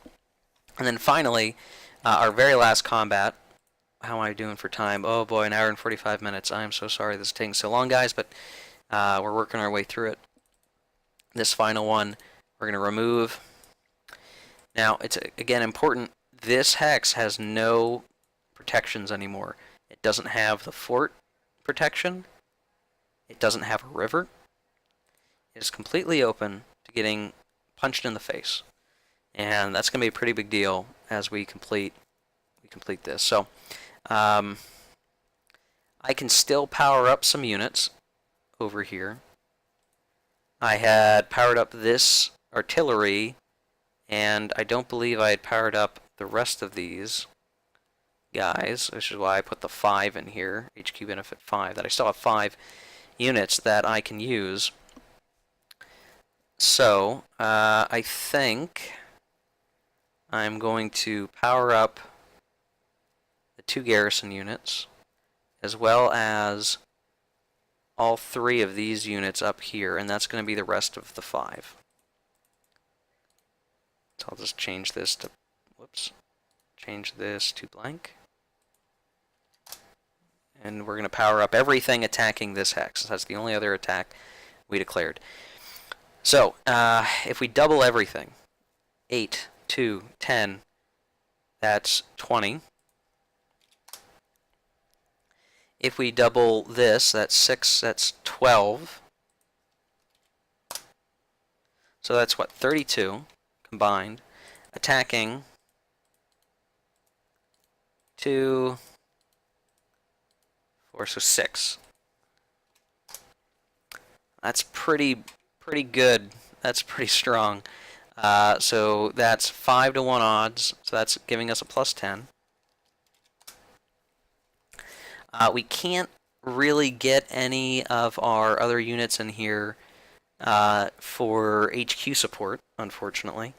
None of our other units are doing anything else special to affect this, and we're not, again, unfortunately, not providing a spotter, or an observer, rather. So that makes this a plus 9. A plus 9. And I don't think that is any other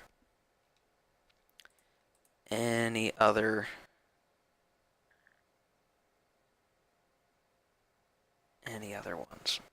Yeah, I think that's it. So just plus 9. France, oh, no, okay.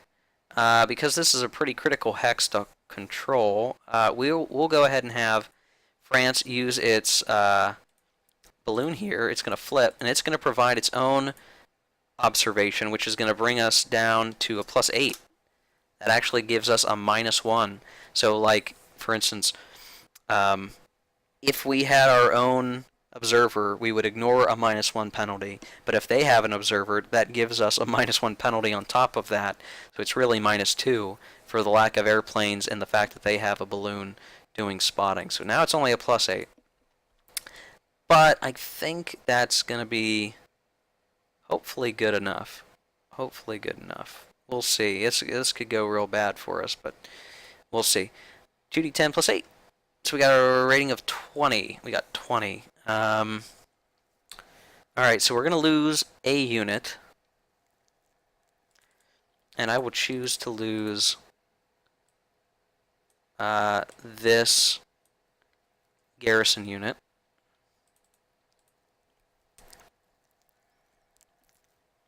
Now, let's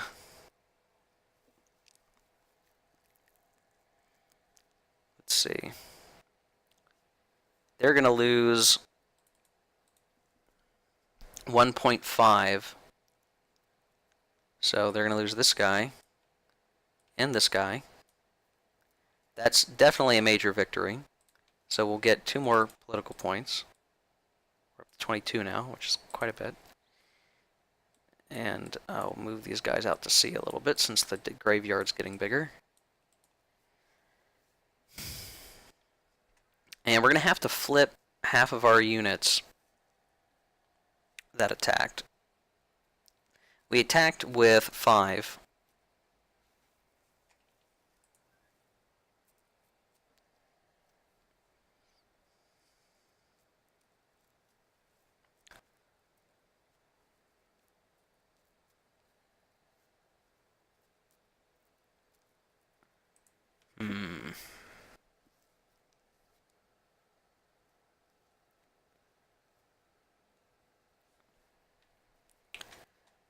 Yeah, I want to be careful. I don't want to give up some of what I have here. So, I do definitely want to advance after combat with at least this unit. And as soon as we come in here, this fort is also destroyed, which is even a bigger deal for the French. And they're going to flip. And then the rest of these are going to have, some of these guys are going to have to flip. I think it's half the remaining units don't have to. But that's still 1.5.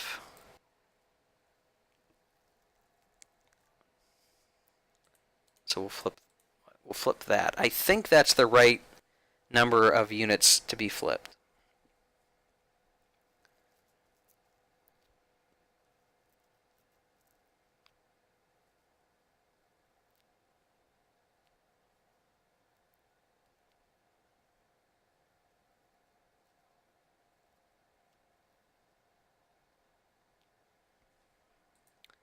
Yeah.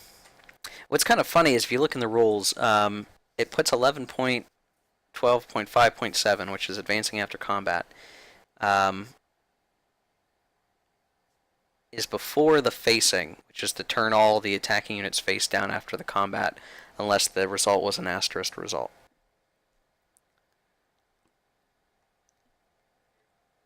And it's sort of like if you advance after combat,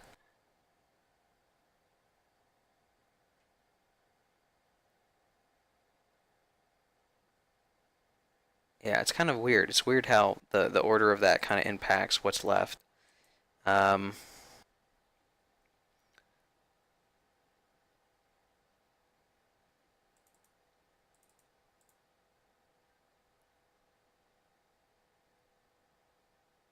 So 5 units attacked. I'm still trying to. I'm just trying to figure this out. 5 units attacked. Half of that, so 2.5 don't have to flip. Rounds up to 3, so 2 would have to flip. That remains. That. Yeah. So I think I have to do this. Like I think this is how it's going to have to be flipped. And that's super scary that this guy's now sitting there by himself and could be attacked by quite a few number of guys.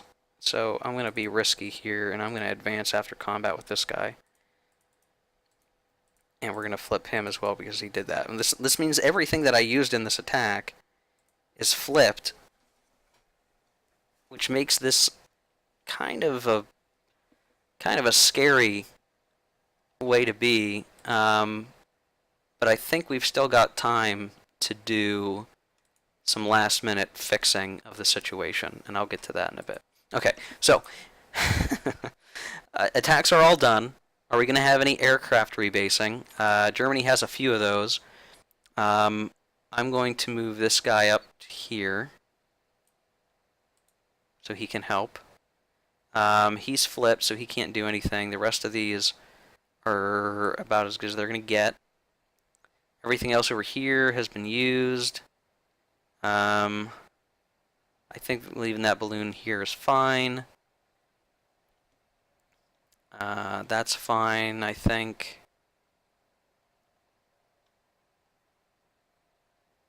I'm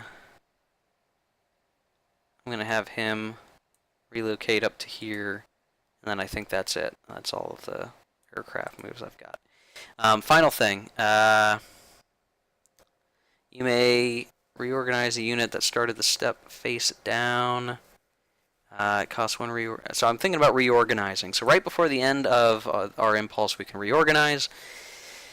And now is a case where we may want to do that. So we have all these face down units over here. I mean, technically we have some face down units down here as well, but it's not as severe and there's not as much danger. So I don't really feel the need to do that necessarily yet. But at least over here, because we're probably going to get attacked by France in just a second, I am going to want to try to do that. So it costs 1 reorganization point to organize a land unit in a land action, which is what we did. You may reorganize units using the reorganization points from units of cooperating major powers and minor countries. However, you double the reorganization cost of a unit if any reorganization point came from a... Okay, so that doesn't matter.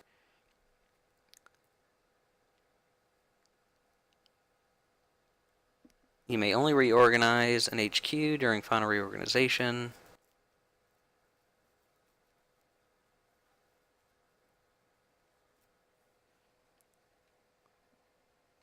I've got to find...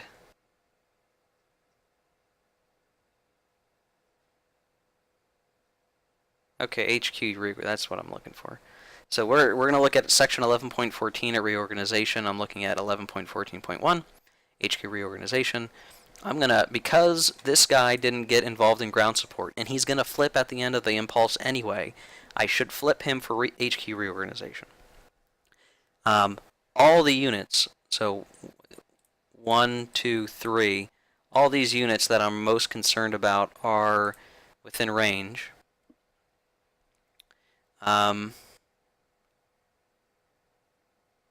HQ's reorganization range, these was reorganization value, the path,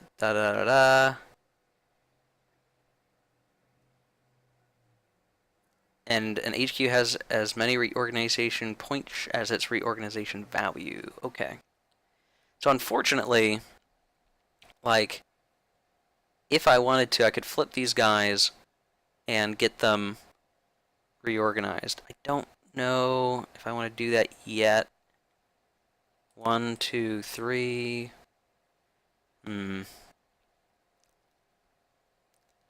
If you can only flip 3 units,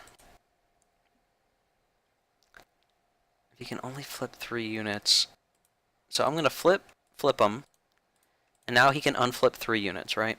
So here, that's 2. Now this hex is a little more secure. Oh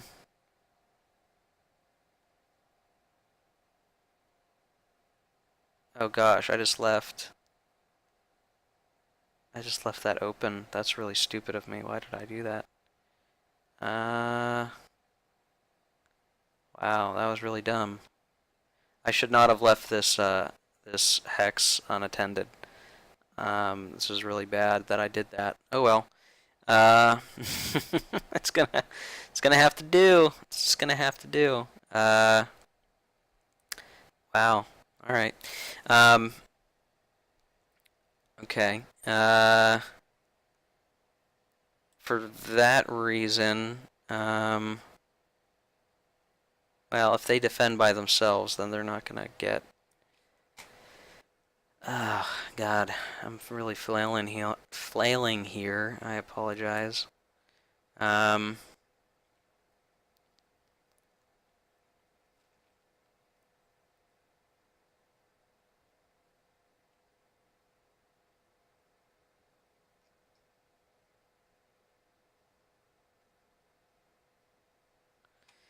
Dang, wow, that sucks. Okay.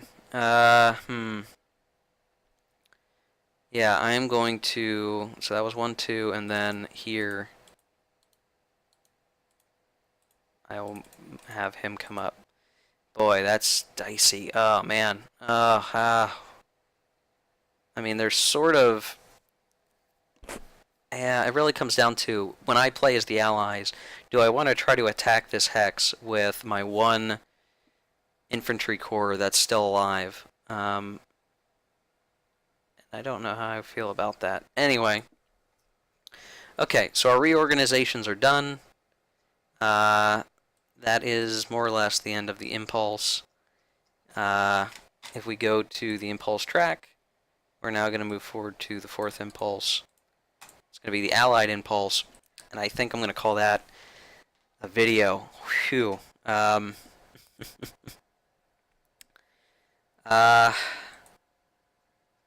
Wow. Yeah. Yeah, that's tough. This is interesting. So you can see, one, offensives are really powerful. They allow you to do a lot more damage because you're powering up your units being twice as strong, which allows them to really kick in the door a little bit.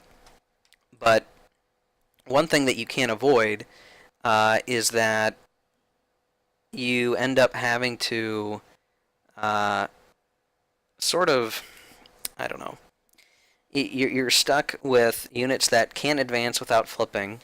So you move forward, and now I'm more susceptible to being attacked. But out here, that's kind of okay, because I don't think the French are going to bring enough force to bear to actually hurt me that greatly. I am worried about this fort, but I do have other units here to come in. Now, unfortunately, I do have a resource and a factory and an objective city sitting here, which is going to be part of my problem, but it might not be as bad as I think. Just to do the math really quick.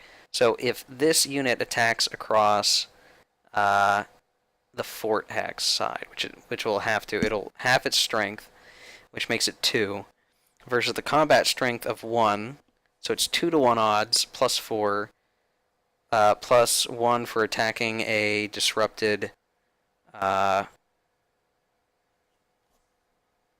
division, so that would be plus 5. Then minus 1 for being unobserved, so plus 4, and I think a plus 4 on average is, yeah, I think that will come out more in my favor. I might lose that artillery, which would suck, but I think I would come out in favor of that. So it might not matter. I might not attack with that French unit. I'd rather keep it defending what line I have left here rather than lose it completely. Yeah, it's tough. Okay, well, I'm going to go ahead. I'm going to save this so I don't lose track of it. Demo playthrough. Yep, we're going to replace it. Good job. And we will catch you next time when we start the next Impulse.